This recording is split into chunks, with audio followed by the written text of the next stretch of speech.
오늘 말씀은 마태복음 5장 1절에서 2절입니다. 예수께서 무리를 보시고 산에 올라가 앉으시니 제자들이 나온지라 입을 열어 가르쳐 이르시되.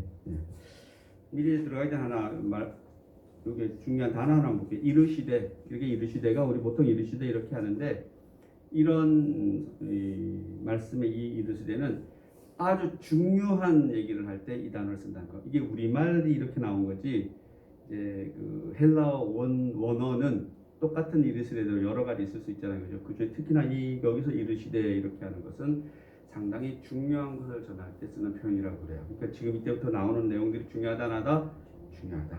내가 작정하고 너희들에게 이야기한다, 이런 뜻이겠죠. 내가 뭐 얘기 좀 할게, 이게 아니라 내가 오늘은 준비해서 작정해서 중요한 것을 여러분들에게 이야기합니다, 이런 뜻이라고 생각하면 좋을 것 같아요. 그만큼 중요한 겁니다, 이제. 그래서 이제 여기 이 마태복음 5, 6, 7장은 따로 주석이 있을 정도로 중요해요. 요것만 마태복음 주석 중에서도 요 5장, 5, 6, 7장 주석은 따로 있어요. 저도 가지고 있는 게 따로 있어요. 그럴 정도로 중요하다라는 거죠. 그래서 저도 뭐 가끔 말씀드립니다. 예수님께서 결국은 너희에게 새 계명을 주겠다, 이렇게 말씀하잖아요, 그죠? 그리고 말씀하신 게 뭐예요? 내가 너희를 사랑같이도 너희도 내 이웃을 사랑해라. 이게 왜 나온 얘기냐면은, 예수님이 예수님의 제자들이 예수님에게 그렇게 물어보는 거예요. 이제 스승님 이렇게 믿고 제자가 됐는데 저희들이 어떻게 살면 좋을까요? 그래서 그까지 바리새인들처럼 뭐 율법이나 이런 걸 충실히 지키며 살라고 예수님 얘기하지는 않거든요. 어떻게 살아야 됩니까? 라고 얘기하니까 예수님이 그러는 거죠. 큰 계명을 주는 겁니다. 예수님이 우리를 사랑한 것처럼, 온 인류를 사랑한 것처럼 너희들도 누구처럼 사랑해라? 나처럼 내 이웃을 사랑하라, 이렇게 얘기합니다. 그러면 그게 구체적으로 뭔데요? 라고 누가 저에게 묻는다라면, 뭐 예수님이 그렇게 얘기한 건 아니에요. 제게 만약에 묻는다라 그러면 저는 성경 전체를 다 얘기하는 거죠, 그죠? 그런데 아주 압축해서 얘기한다라면 제가 얘기하잖아요. 마태복음 5장처럼 사시라고.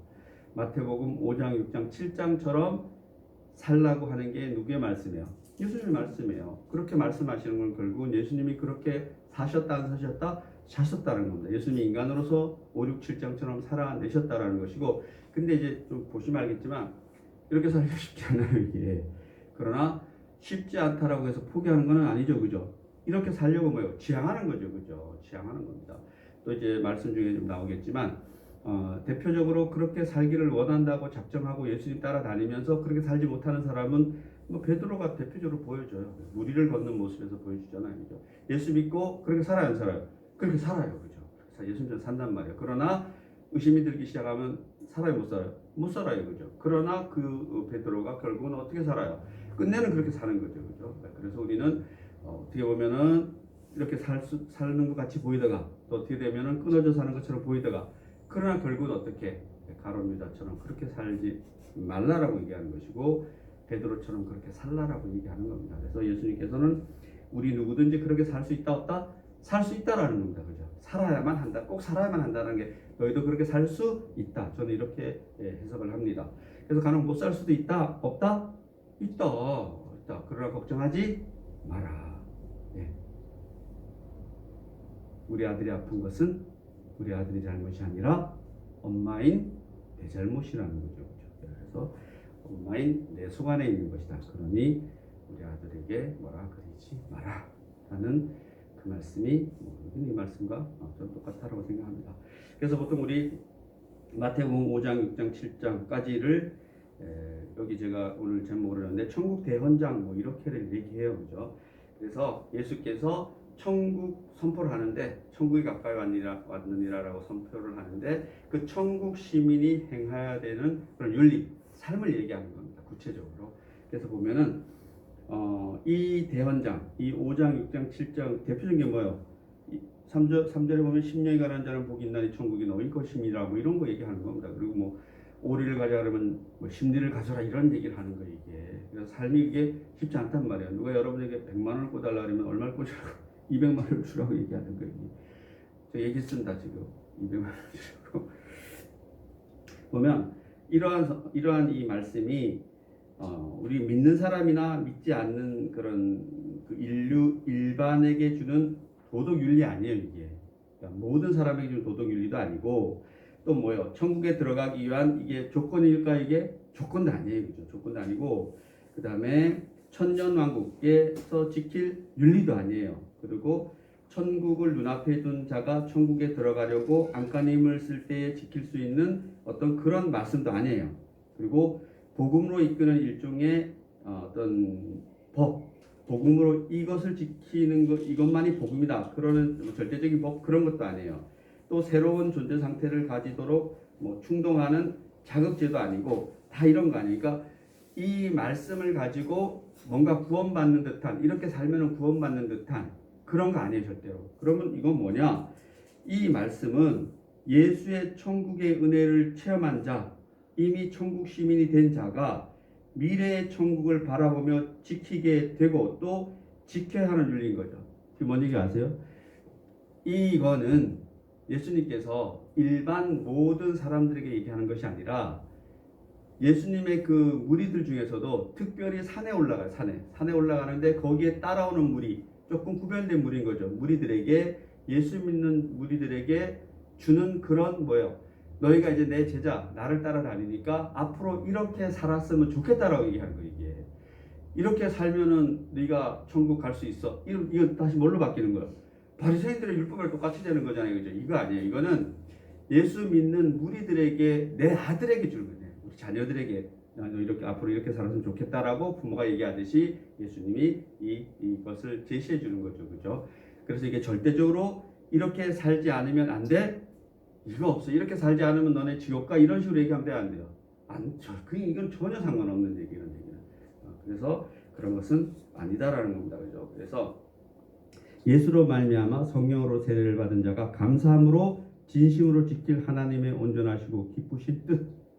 같이 한번 따라해 볼까요?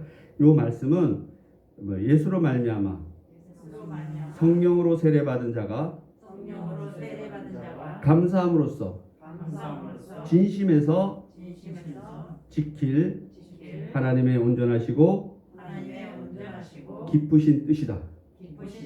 예. 그래서 또 말씀드리지만 우리가 삶을 통해서 살다 보면 베드로처럼 다시 물을 걷다가 빠질 수도 있다 없다? 있다. 예수님은 걸었다가 빠져 안 빠져요? 좀 빠질 리가 없죠. 그럼 우리는 빠질 수도 있다 없다? 있다. 그것이 예수님과 우리의 차이예요. 그러니까 우리가 예수님처럼 살아내지 못한다 그러더라도 너무 걱정하지 마라.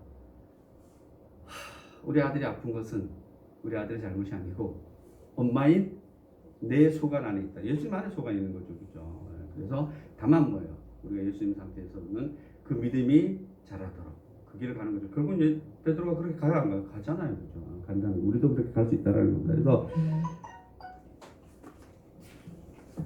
이 천국 시민의 대헌장은 단지 10계명이 아니라는 겁니다. 10계명처럼 이렇게 해야 돼, 이렇게 해야 돼, 이런 거 아니에요, 그죠? 이게 전혀 개념이 달라요. 그래서 그것은 10계명을 수정하시고 온전케 하신 예수님의 말씀이라는 겁니다. 그래서 그리스도인은 이 모든 날 마지막에 아들이 오셔서 계시하신 하나님의 뜻을 행해야 한다. 그리스도께서는 이 산상설교를 통하여 그리스도인의 의는 바리새인과 서기관보다 더 나아야 함을 말씀합니다. 이게 5장 20절 얘기예요. 나중에 이제 말씀드리겠지만 이게 상당히 중요한 얘기예요. 너희 믿음이 서기관과 바리새인보다는 나아야 될 것이다. 이렇게 또 믿음을 강조하는데 우리가 믿고 구원받는다는 그 믿음과라는 의미가 좀 달라요. 그래서 바리새인들은 십계명을 열심히 지키는 자들이고 그것을 지키고 보전하고 이러면은 자기들이 천국 간다라고 생각하는 건데 이건 그런 개념이랑은 전혀 다르다라는 겁니다. 그죠? 그러나 마태의 예수는 그들을 향하여 불법이 가득한 자들이라고 해요. 그런 바리새인들에게 십계명을 잘 지킨다고 하는 바리새인들에게 그들이 불법하다 적법하다 불법하다라고 얘기해요. 그래서 마지막 심판날 하나님의 심판을 견딜 수 있는 자는 십계명을 지키는 자가 아니고 그는 십계명을 넘어서 예수께서 말씀하신 산상설교의 말씀을 행하는 자이다. 이것은 행해서 예수님의 제자가 되는 것이 아니라 예수님의 제자이기 때문에 행하는 거예요. 여러분이 크리스찬이기 때문에 기독교인답게 사는 것이지 여러분의 삶이 기독교인답게 살아서 예수님의 제자가 되는 것은 아니다라는 거죠. 그죠? 그러면 누가 기독교인이 될 수 있겠어요? 그죠? 그러면 다 기독교인이 사는 어떤 그런 이런 경건한 삶을 사는 자들만 어디로 와야 돼요? 교회로 와야 되잖아요, 그죠? 그러면 다 머리 감고 교회에 와야 되잖아요. 아침에 드라이 넣고 고데 넣고. 근데 뭐야? 머리 안 감고 와도 감고 오세요. 서로를 위해서 감고, 그죠, 장로님? 저 감았어요. 제 얘기 이해되시죠, 그죠? 네. 안 감아도 돼요, 그죠? 그냥 뭐 주위 사람이 좀 불편하죠, 그죠? 갑자기 한 사람이 생각이 나네. 네. 그분 잘 있는지 모르겠네. 우리 교회는 작아도요, 그냥 세상 풍파가 다 지나간 것 같아요. 그래서 네, 집중하겠습니다. 예수님은 이 산상 선교를 통해서 구약의 윤리적 계명들의 본질적인 도덕성을 보여주고 있으며 인간 내면의 양심의 악을 문제시하신다. 결국은 뭐예요? 외면도 뭐 중요하죠, 그죠?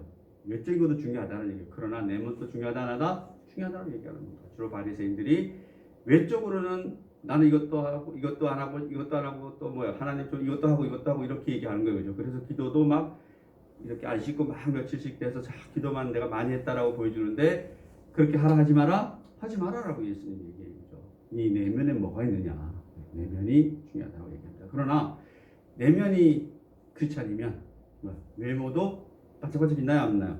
빛나요, 여러분. 빛나요. 그래서 여러분들은 그런 말씀을 오늘 보고 있다, 이렇게 보시면 되겠습니다. 그래서 이제 말씀을 좀 들어가 보겠습니다.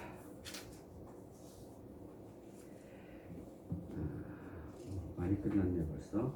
그래서 이 산상 설교를 할 때 여기 있잖아요, 무리들이 쭉 나오잖아요. 근데 이 무리들이 이런 산상 설교를 쭉 얘기하잖아요. 심령이 가난한 자는 천국이 너희 것입니다, 이렇게 얘기를 하는데 이제 쫙 앉아 있는데, 이 사람들이 원래 예수님에게 나올 때는 어떻게 나왔는 얘기죠? 말씀을 들으려고? 아니에요. 앞에 보면 뭐예요? 병 고치러 나요. 병 고치러. 거기 보시면은 25절을 보면 4장 25절 갈릴리와 데가볼리와 예루살렘과 유대와 요단강 건너편에서 수많은 무리가 따르니라. 왜 따르는 거예요? 예수님 말씀 들으려고? 아니에요. 병 고침을 받으려고 따라 나오는 거예요, 그죠? 그래서 예수님이 자리를 옮겨 안 옮겨요. 옮기시는 거예요, 그죠?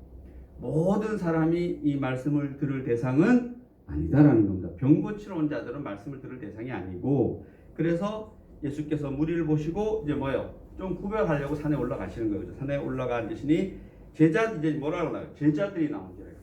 그래서 제자라는 얘기는 마태복음에 처음 나오는데, 제자들이 나왔다라는 얘기는 뭐예요? 그 병 고치러 온 자들도 물론 제자가 있겠지만 그들 중에서도, 큰 무리 중에서도 예수님의 제자가 되려고 따라오는 자들이니까 구별된 자들이잖아요, 그죠? 지금으로 말하면 우리 교회 안에 앉아 있는 자들 여러분인 거죠. 바깥에 등산하러 가는 사람 아니고 저 사람들에게는 이거는 뭐예요? 그냥 아무것도 아니에요, 사실은. 근데 이제 예수님의 제자가 되려고 따라온 자들에게 너희들은 이제 내 제자가 됐으니까 이렇게 살았으면 좋겠다, 이렇게 살지 않으면 지옥가, 이런 의미는 저는 아니라고 생각합니다. 이렇게 살아도 우리 아들을 교육시키는데 야 너 이거 이렇게 하고 너 이렇게 하고 이렇게 해야 돼, 이렇게 안 하면은 어떻게 너 지옥가, 이렇게 얘기하는 부모가 있을 수 있나요? 혹시 있으면 뭐예요? 그는 쌍디그로 시작하세요. 쌍디그로, 그죠? 쌍디그 디을 이응. 깨어있는 자는 들을지어다. 그런 부모는 없어요, 그죠? 예수님도 마찬가지예요. 제자들인데 딱 해놓고 이렇게 살지 않으면 너희들은 다 내 제자가 아니야. 그럼 뭐라고 얘기해? 자기 제자가 아닌데. 자제했기 때문에 이렇게 이야기하는 거죠, 그죠? 이렇게 얘기하는 거죠. 예수님이 베드로에게 이렇게 무리를 걸어와라, 이렇게 막 걸어오다가 막 무리 일렁거리가 또 떨어져요. 그러니까 예수님 뭐라 그러긴 해요, 그죠? 이 믿음이 약한 자야, 뭐 이렇게 얘기를 하긴 하죠, 그죠? 그러나 앞으로 너 나 따라다니면 죽어, 이렇게 해요? 안 해요, 그죠? 그래도 나는 누굴 믿는다? 너를 믿는다. 이거 나중에 큰일 해낼 거야. 여러분도 마찬가지예요. 여러분도 걱정 하나도 하지 마시고 우리는 이렇게 살라고 얘기합니다. 그래서 수많은 무리 중에서 말씀을 들으러 온 무리, 병고침을 받으러 온 무리, 이런 중에서 특별히 구분해서 이제 산으로 올라가서 특별하게 제자들만 따라온 데서 내 제자들은 이렇게 살아야 된다라고 말씀하는 것이 이 얘기라고 그렇게 얘기했습니다. 그래서 허다한 무리 중에서도 특별한 무리, 특히나 제자들이라고 예수님이 말씀하고 있다라는 겁니다. 그것이 중요하죠. 그죠? 그러면 이제 이 산상설교, 이 설교의 배경을 잠깐 살펴보는데 어떤 배경이 있느냐? 첫째는 성경적인 배경. 이 성경적인 배경이 뭐냐? 이 상상설교 말씀은 구약의 메시지와 연결돼 있을까 안 돼 있을까요? 당연히 연결돼 있어요. 신약은 다 구약과 연결돼 있어요, 안 돼 있어요? 다 돼 있어요. 여러분 신약을 천천히 보시면 그 안에 구약도 있어요, 없어요? 다 있어요. 다 그 말씀은 특히나 사도 바울이나 누가 설교하거나 이러면 그 말씀을 다 배경이 어디서 와요? 구약에서 다 와요, 그죠? 그래서 여러분 신약만 보면 구약을 모른다? 그럴 턱이 없어요. 신약을 열심히 공부하시면 구약을 알 수밖에 없어요. 근데 구약을 열심히 하면은 신약을 자동으로 알아지진 않아요. 그래서 왜냐하면 구약만 있을 때는 신약이 있어요, 없어요? 없어요. 그냥 미래적인 일이라서 앞으로 오실 메시아라는 얘기도 구약에서는 찾기 쉬워요, 안 쉬워요? 쉽지 않아요. 구약만 보고 메시아를 안다라는 것은 정말 어려워요. 그러니까 구약 예수님 오기 전에 예수님을 알아보는 게 쉬워요, 안 쉬워요? 전혀 안 쉽죠, 그죠? 전혀 안 쉬운 거예요, 이게.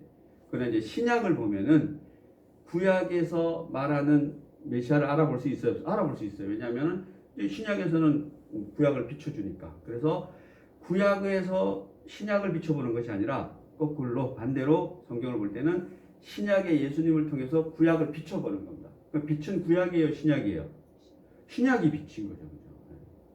빛은 누구예요? 예수님이시죠. 물론 하나님도 빛이시지만 예수님의 빛으로 요한복음으로서 로마서로서 구약을 보는 거예요. 그래서 제가 늘 말씀드리지만 여러분이 성경을 혹시나 관심이 있어서 조금 단기간에 공부를 하고 잘 알고 싶다 이러면 로마서를 먼저 보시는 거예요. 로마서를 보시고 복음서 하나 보시고 그러고 나서 뭐 보면 돼요? 창세기 보시면 돼요. 그러면 여러분 특별하지 않는 한은 여러분 지금 로마서 한번 읽으시고 요한복음 한번 보시고 아니 마태복음 한번 보시고 창세기 보면은 창세기가 싹 달라져 보여요. 또 하나는 창세기를 한번 시작해서 읽으시고 다시 어디를 봐요? 마태복음을 한번 가보세요. 그럼 이게 같은 얘기구나. 근데 맨날 성경을 읽으면은 창세기, 출애굽기, 레위기, 민수기 정도 가면 그 다음 넘어가요, 못 넘어가요? 못 넘어가 민수기에서. 저도 옛날에 했던 거예요. 민수기가 짜증이 너무 나. 몇만 인원 나오고 내가 이걸 왜 이거 그래서 넘기고 출애굽기 가면은 조금 재미있어요. 뭐 싸우기도 하고 막 긴박하잖아요, 그죠 상황이. 그래서 그렇게 보면은 여러분 성경 절대로 이렇게 척 관통할 수가 없어요. 그러나 또 제가 3시간에 관통하게 해줄 수 있긴 있는데 제가 바깥에서는 3시간 만에 성경 관통을 해드리는데 안에서는 잘 못하나 봐요. 그죠 장로님? 벌써 몇 년이 됐는데 관통이 아직 안 되잖아요. 제가 외부에 나가면 3시간 만에 관통해요. 간단해요 진짜로. 그래서 성경은 신약의 예수님으로 구약을 보시는 겁니다. 신약을 보시면은 다 그게 구약 얘기예요. 그런 얘기를 합니다. 그래서 배경이 성경적인 배경을 가지고 있다라는 겁니다. 왜? 신약의 메시지는 구약의 메시지와 연결되어 있기 때문이다. 그래 구약은 메시아 대망 사상이라 했죠. 메시아, 올 메시아. 그럼 신약은 뭐예요? 그 메시아를 증거해 주는 거죠. 그러다가 구약에서 보면 올 메시아도 증거해 주지만 신약에서는 또 뭐도 증거해 줘. 앞으로 다시 올 메시아도 신약이 증거해 줘야 하는지 증거해 주고 있는 거예요. 그게 요한계시록인 겁니다. 물론 요한계시록뿐만이 아니라 신약 성경 여기저기에서 다시 오실 예수님에 대해서 예수님이 친히 얘기합니다. 그죠? 얘기하시잖아요. 뭐 유명한 말 많잖아요, 그죠? 내가 지금 간다. 너희의 거처할 곳을 마련하러 간다. 거처할 곳을 마련하면 뭐요? 다시 와서 너희 거처할 곳을 줘야 돼, 줘야 되잖아요, 그죠? 구약에서는 모세가 하나님의 말씀인 율법을 받았고 신약에서는 예수님의 축복의 산에서 천국 대원장을 가르친다라는 겁니다. 그래서 내가 율법이나 선지자를 폐하러 온 줄 생각하지 마라. 폐하러 온 것이 아니라 완전하게 하려 함이니라. 이게 5장 17절 말씀이에요. 율법을 폐하러 온 것이 아니라 지금 내가 하는 이런 말들은 이 안에 율법이 다 녹아있다, 안 녹아있다? 녹아있다. 그러나 지금까지 안식일을 지켜라. 그래서 안식일을 안 지키면은 뭐요? 사형 이렇게 했는데 이제 그러한 법이 바뀌었다, 안 바뀌었다? 바뀌었다라고 얘기하는 겁니다. 바뀌었다라고 얘기하는 거예요. 그래서 요즘 안식일 안 지키면은 사형당한 사람 손 들어보세요. 없으시잖아요, 그죠? 없어요. 여러분 안식일 이거예요. 주일날 안 오면 안 지키면 사형인데 말이 안 되잖아요, 그죠? 그거는 옛날. 그러나 모세 시대 때는 그렇게 해요, 안 해요? 그렇게 해요. 안식일에 나무 하지 말았는데 나무 해가지고 돌로 쳐 죽여요, 그죠? 그래서 틀렸다라는 거 아닙니다. 그 틀렸다는 것이 아니라 예수님을 통해서 모든 게 다 변화됐다 안 됐다? 변화되고 완성됐다 이렇게 말씀하는 겁니다. 그래서 예수님의 산상설교는 구약의 메시지의 완성이 되는 것입니다. 예수님이야말로 말라기 4장 5절에 나타난 엘리야요 마귀에게 승리한 하나님의 아들이라는 겁니다. 그래서 첫 번째 이 산상설교의 배경은 성경적인 배경이 있는 것이고 구약 성경적인 배경이 있는 거죠. 그죠? 두 번째는 정치적인 배경인데 구약 시대나 예수님 이전의 유대인들은 정치적, 경제적, 사회적으로 모든 분야에서 구원해줄 정치적 메시아를 대망하고 있었는데 바로 이 또 정치적 대망의 메시아 특히나 요한복음 4장 25절에 보면 남편이 5이나 있었던 수가성의 한 여인도 그러한 메시아를 기다리고 있었던 거죠. 요한복음 6장 15절에 보면 사람들이 오병이어의 기적을 베푸신 예수님을 억지로 잡아서 뭐 임금하라고 이렇게 얘기해요. 그러니까 예수님은 뭐요? 내 나라는 이 세상에 속한 것이 아니라고 말씀하시죠. 그죠? 그래서 어떤 그런 유대인들의 정치적 기대를 무산시켜 버립니다. 그들이 원하는 정치적인 예수님이 아니라 예수님이 말씀하시는 정치 세력, 왕국 세력이 따로 있는 것이죠. 그죠? 그런 걸 얘기합니다. 이러한 상황 안에서 예수님이 산상선교를 통해서 제시하신 것은 천국은 외적인 것이 아니라 내적인 것이요 영적이고 도덕적인 것이라는 겁니다. 하나님 나라는 정치적인 세력이 맞긴 맞는데 너희가 인식하고 있는 이 세상의 정치적인 세력은 아니다라고 얘기하는 거죠. 그죠? 그래서 하나님의 군대는 따로 있다 안 있다? 따로 있다 이렇게 말씀하시는 겁니다. 세 번째 종교적인 배경 이건 잘 아시는 부분인데 특별히 그 당시 예수님 당시의 종교적인 암흑시대라고 말할 수 있는데 대표적으로 4개의 종교적인 분파가 있었어요. 여러분 잘 아시잖아요. 사두개파, 에세네파, 바리새파, 또 열심당 이렇게 4개가 있었는데 특히 사두개파는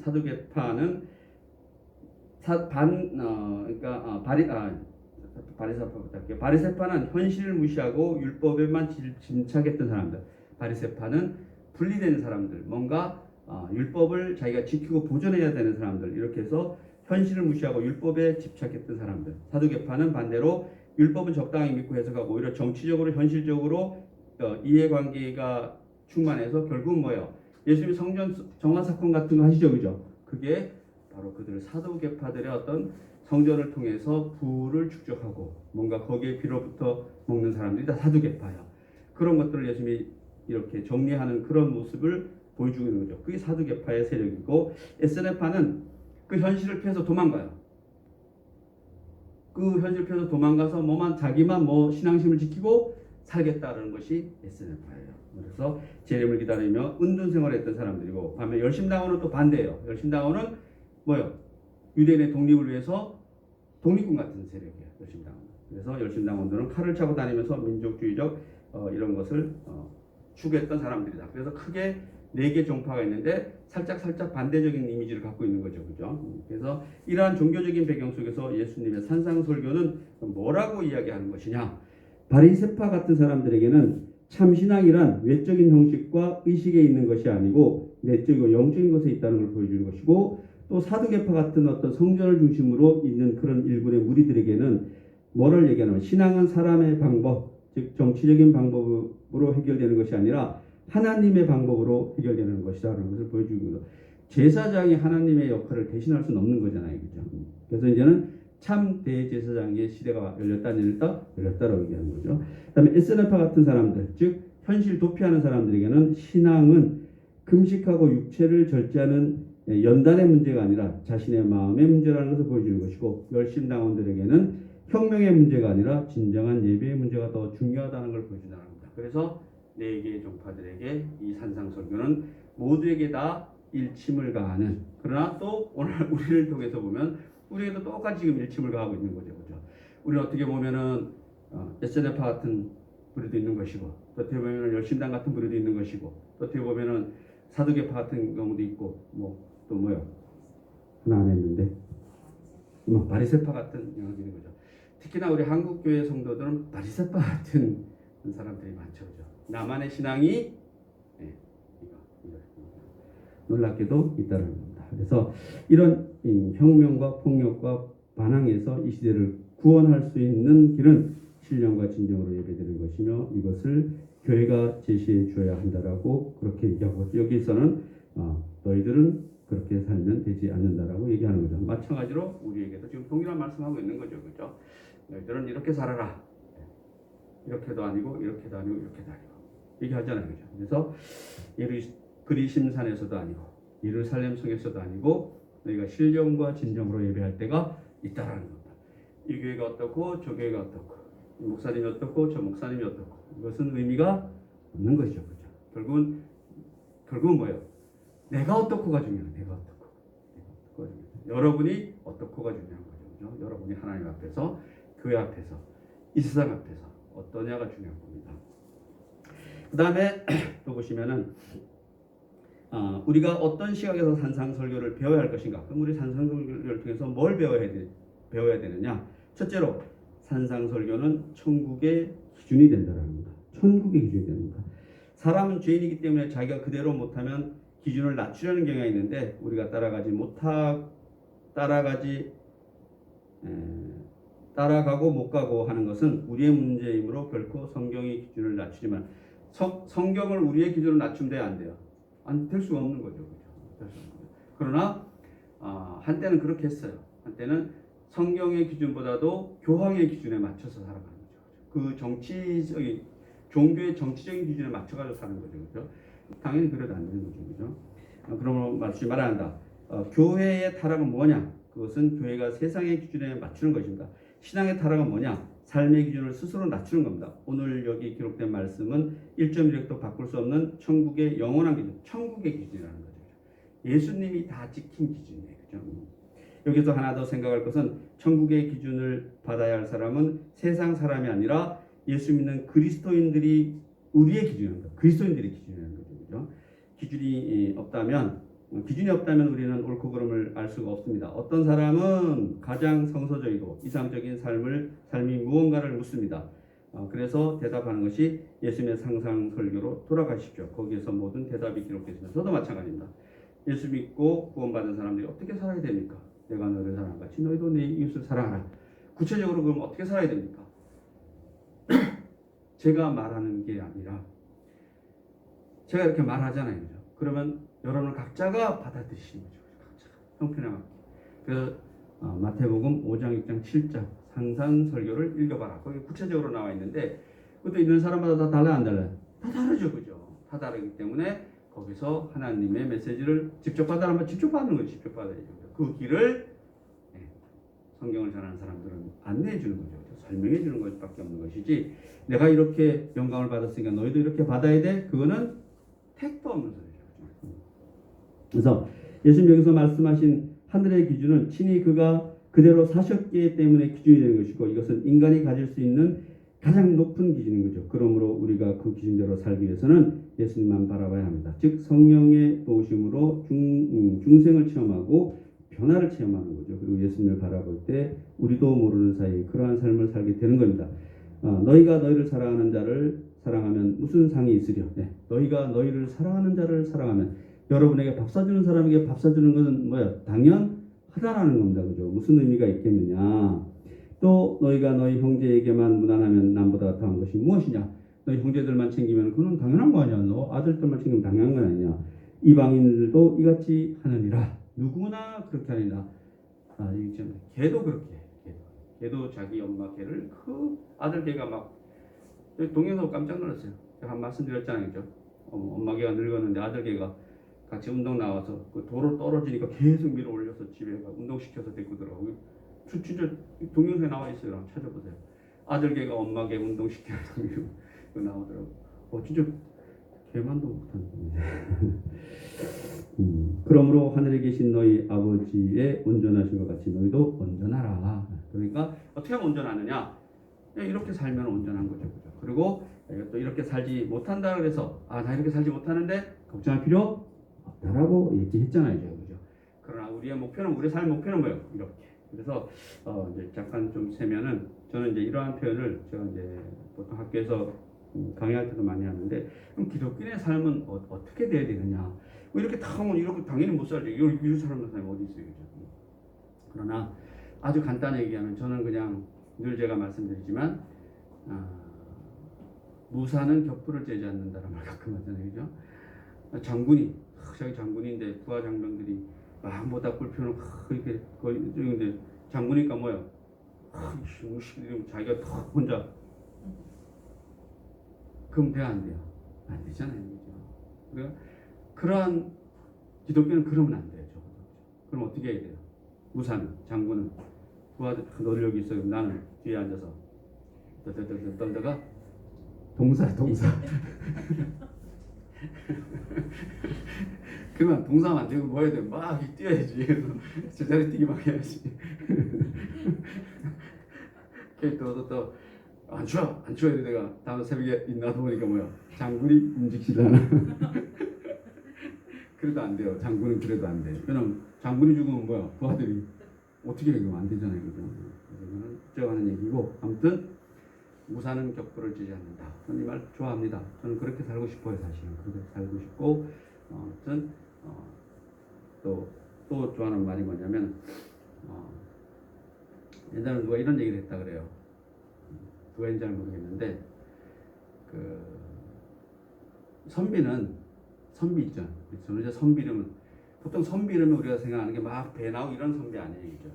좀 학식도 좀 약간 갖춰져 있고 한문도 좀 읽고 저 누가 한시 한번 지금 한시 짓고 그죠? 또 약간 학식도 있고 또 뭐예요? 이렇게 옷 누더누더 떨어져도 잘 기워서 싹 빨아서 딱 입고 갔던 국에 딱 고쳐 쓰고 이게 선비잖아요, 그죠? 그래서 좀 선비는 가난한 듯 해야지 선비다라는 말이 있다 그러더라고요. 선비가 부자면 뭐가 되는 거예요? 웃기잖아요, 그죠? 그래서 저는 예수 믿는 사람은 좀 가난하라는 게 아니에요. 가난한 듯하게. 그래서 저는 정주영 그분을 제가 존경하는 이러진 않아요. 근데 제가 뭘 봤냐면 어디 봤는데 신발을 30년인가 구두 신었다 그러더라고요. 구두 한 컬레를.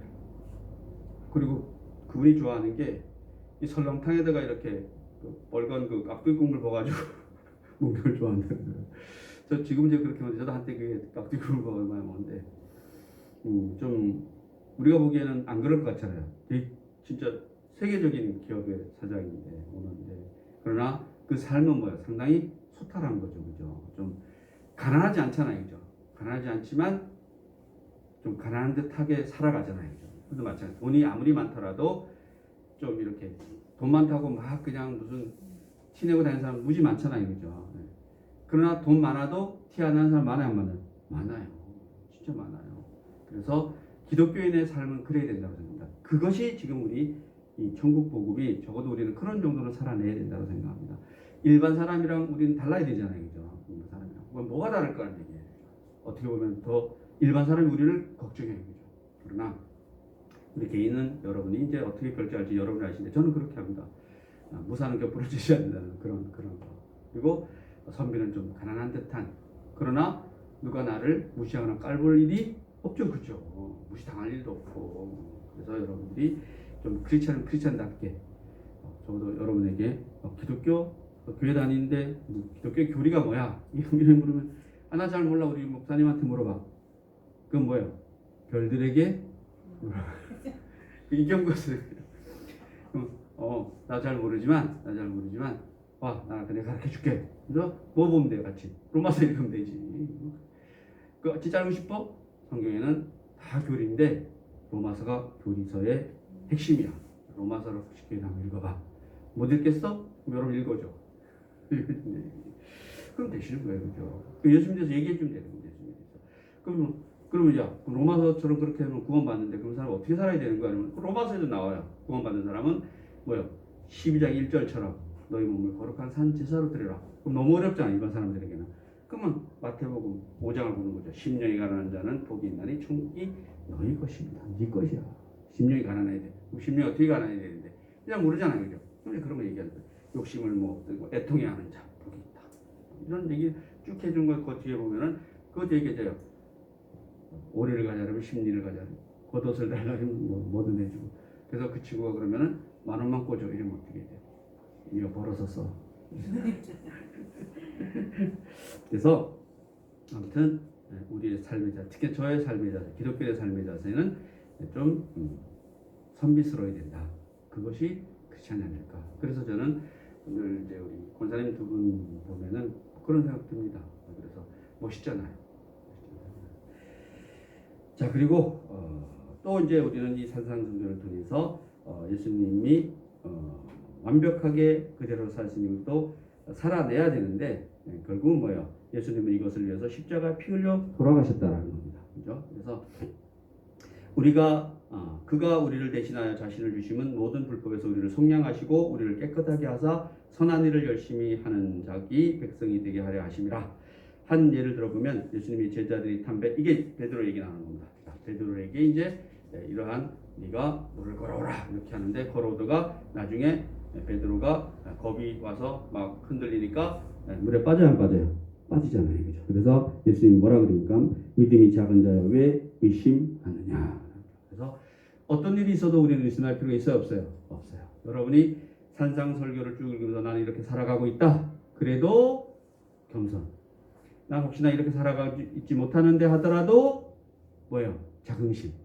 그래도 예수님 내 편이시고 이렇게 나는 다 지키며 살아가고 있어 라고 해도 예수님만 내 편이시고 그러니까 이런 얘기요. 좀 부자가 아니더라도 내가 깨끗하게 좀 그래도 딱 선비처럼 나는 가색 구멍이 좀 나더라도 좀 기어가지고 딱 입고 사면 되잖아요. 그죠? 옷 좀 빨아 입고 다니면 되잖아요. 그죠? 그죠? 좋게 하나 샀습니다. 가난한데 그런 거라고 생각합니다. 그런 거. 그래서 내 부자야. 그 권사님 부자잖아. 부자야. 그래도 뭐야? 돈 너무 있게 다니면 안 돼. 그럼 털리는 수가 있어. 그러니까 우리 권사님 연세가 벌써 83세, 84세 되시잖아요. 저 어디 가면 자랑 많이 해요. 나도 우리 교육 권사님 84세 권사님 그분처럼 저는 이제 그 정대령 얘기도 가끔 했었어요. 나는 90세 돼서도 걸어 다니고 싶다. 어떻게 되시는지 모르겠는데 저 너무나 그죠? 제 모델이에요. 지금은 이제 장모사님 모델입니다. 80 돼가지고도 오늘 뭘 먹을까? 오늘 어디 가서 뭘 하면 놀까? 뭐 이런 거 생각해야 되는데 맨날 그죠? 여기 나가지도 못하고 그리고 또 뭐예요? 또 그분도 제가 좋아해요. 오늘은 누구 돈을 딸까? 저도 90 가까이 돼서 오늘은 누구를 만나서 이거 한판 붙을까? 이거 얼마나 좋아요. 그죠? 그래서 아무튼 여러분들이 삶이 좀 이렇게 크리스찬답게 살았으면 좋겠습니다. 그 마음가짐부터가 가난해도 뭐하고 행복하고 부자라도 행복하고 그래서 여러분이 여기 보면 다 나눠주라고 얘기합니다. 다 나눠주라고 합니다. 그러면서도 예수님을 잘 알으라고 얘기해요. 교리를 잘 알으라고. 그 얘기가 뒤에 나가보면은 상당히 어려운 얘기가 많습니다. 그래서 베드로와 같이 부족해 보이지만 뭐예요? 끝까지 예수님에게 충성한다 안 한다? 충성한다. 결국은 뭐예요? 끝이 중요하다. 저는 그렇게 생각합니다. 우리 사람이기 때문에 예수님처럼 살 수 없잖아요. 걸을 수도 있고 물에 빠질 수도 있고 그러나 결국은 예수님은 베드로를 어떻게 십자가에 달려서 거꾸로 충성하게끔 그건 뭐예요? 예수님이 제시해 주신 길을 베드로가 잘 가야 안 가요? 잘 가는 겁니다. 그거 뭐 송아지 같은 거죠. 어떻게 보면 막 날뛰다가 콧줄에 껴가지고 이랴 하면은 가잖아요. 그죠? 그러다가 또 풀 나타나면 막 먹어요. 그죠? 그러면 주인이 그거 뭐 해요? 그러다가 막 입에 이렇게 가리는 거 있어요. 풀 먹지 말라고. 그 일 열심히 하라고. 다 그죠? 생각나시죠? 그때 이것도 벗겨주면 또 이제 막 먹고 그런 거죠. 예수님이 또 가끔은 입도 좀 가려주시고 또 가끔은 풀어주시고 입을 가려주시면은 뭐예요? 기도하면 되고 금식 기도 풀어주시면 또 먹고 살찌시면 되고 이런 거죠. 그래서 아무 걱정할 필요가 없다라는 겁니다. 대신에 깨어 있어야 되는 거죠. 영적으로. 내가 아프면은 얘기하잖아요. 많이 들었잖아요. 네 잘못이 아니야. 우리 아들 잘못이 내 아들 잘못이 아니야. 여러분 잘못 아니에요. 제 말씀이 아니에요. 우리 엄마 말씀이에요. 엄마인 내 잘못이야. 하나님이 내가 다 책임져 줄게. 라는 게 성경이에요. 일이 어떻게 되는지 간에 내가 다 책임지고 있어. 걱정하지 말고 이 세상에 내가 보내줬으니까 내가 다시 부를 때까지 어떻게 살아? 행복하게 살아? 불행하게 살아? 행복하게 살아. 그러면은 왜 나에게는 고통을 주는 거예요? 그것도 행복하다 안 하다? 행복하다 안 하다. 그래서 여러분이 그런 커다란 진리를 잘 깨달으시고 삶이 됐으면 좋겠습니다. 그러면 산상설교 내용을 듣고 어렵지만 성령의 도우심으로 무리를 걸어가기로 결정하고 그렇게 살기로 결심한 우리들은 어떻게 살아야 되냐? 베드로처럼 끝까지 지키면서 살아야 되는 겁니다. 베드로가 여러분 보시기에 정말 제가 보기에도 베드로가 너무 고마워요. 우리 한 번쯤 다 베드로처럼 살 수 있잖아요. 그죠? 그러나 오순절 성령 강림 사건 이후로 베드로가 달라져야 돼. 달라져요. 그리고 이방인들을 베드로가 만나지 않으려고 그렇게 하니까 뭐라 그래요? 하나님이 친히 꿈에서 이렇게 금기된 음식을 먹으라고 얘기하니까 베드로가 깨달아요, 못 깨달아요? 깨달아요. 그래서 이방인 고넬료를 만나러 가야 한 거예요. 만나러 가죠. 그래서 여러분들이 하나님의 말씀을 깨달으면 빨리 변화돼야 안 돼요. 변화돼야 돼요. 누구처럼? 베드로처럼. 그래서 베드로는 결국은 어디로? 십자가로 가는 겁니다. 예수님은 똑바로, 베드로는 거꾸로. 얘기 드렸죠. 나 왜 거꾸로 십자가에 달렸냐니까 예수님이 똑바로 십자가에 달렸는데 내가 제자인데 어떻게 똑바로 달릴 수 있겠냐? 나는 거꾸로 달아줘. 이렇게 돼요. 야사에 보면. 그래서 그럼 여러분 베드로는 거꾸로 달렸으니까 내가 어떻게 베드로처럼 거꾸로 달릴 수 있겠어? 나는 똑바로 달아. 우리는 베드로의 제자잖아요. 그리고 사도 바울은 뭐예요? 그 예수 잡는 무리 중에 대빵이었는데 혈관 청년이 다메섹에서 예수님 만나고 탁 바뀌잖아요. 그렇게 엄청 힘든데 바뀌어 안 바뀌어요? 바뀌어요.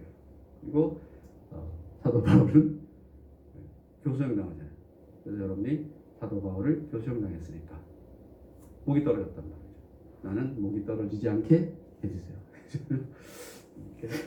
아무튼 대단한 분들이 많으셔요.